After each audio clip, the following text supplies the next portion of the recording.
For decades, cinema projectionists have worked quietly behind the scenes to bring films to audiences around the world. In recent times, though, these enigmatic figures have increasingly found themselves to be no longer as in demand as they once were. Digital projectors are now preferred to 35mm film projectors, providing a cheaper, simpler and more flexible alternative for the modern-day multiplex. Some film lovers believe that with the gradual decline of 35mm projection, the magic of cinema has been lost. Despite these worries, it doesn't seem that 35mm projection is quite dead yet. As well as regularly showing the latest blockbusters via its digital projector, Hebden Bridge Picture House, a single-screen cinema opened in 1921, also provides monthly 35mm film screenings. Today in the projection room, Graham Tottles prepares this month's 35mm film, Battleship Potemkin. So what we've got to do is we've got to take it out of the box and check each reel. Each reel consists of around 20 minutes worth of film.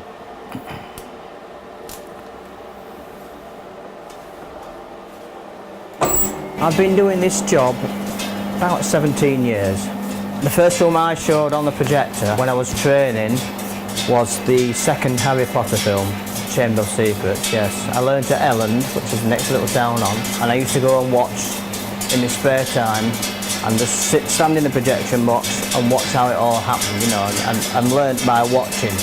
One day I was just sort of thrown in the deep end and asked to do it, so I had to do it.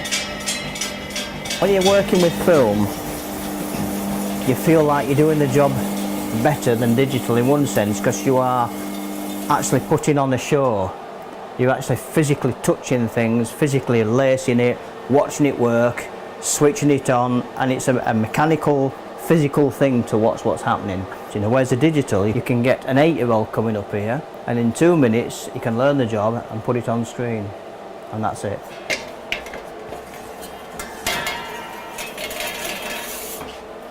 It's always ideal to wear gloves, like I've got a pair of cotton gloves there if I need them. But when you're wearing gloves, you can't do what I'm doing here. You can't work with it, you can't feel it properly, if you know what I mean. You can't feel its faults.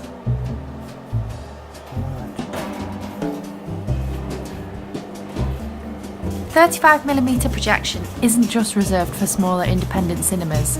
In Manchester, the recently built Home Complex provides a variety of screenings as part of its programme. Home is an arts centre. It was formed from the merger of Corner House and a library theatre. So it's 2 theatres, 5 cinemas, a large gallery space, a restaurant, a bar. Is 35mm projection important to Home? Well, I'd like to point to this projector behind me. We've got 2 of them. We play a mixture of 35mm and digital showings. At the end of the day, we try and cater to quite a wide audience, and 35mm is always going to form part of that. I think 35mm's important to people because it's a real thing, it's a tangible thing. A lot of, I wouldn't say complaints, but observations we've had, it's digital projection is kind of just like watching a Blu-ray on a massive TV. You know, obviously with great sound and great picture, but there's no tangible quality to it, whereas with film it does have a certain aesthetic that digital projection doesn't, and I think audiences respond to that. Back in Hebden Bridge, Graham finishes lacing up the 35mm projector. Swap it over now. Taking us a little bit longer.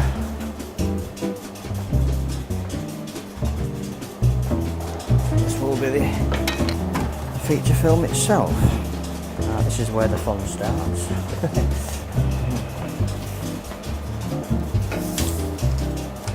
One Saturday afternoon, every month, it's a 35mm show. Some people like to come and watch films that we've shown which are in a dreadful state.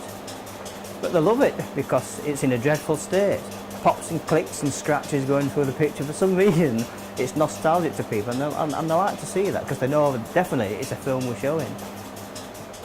Ready? Here goes.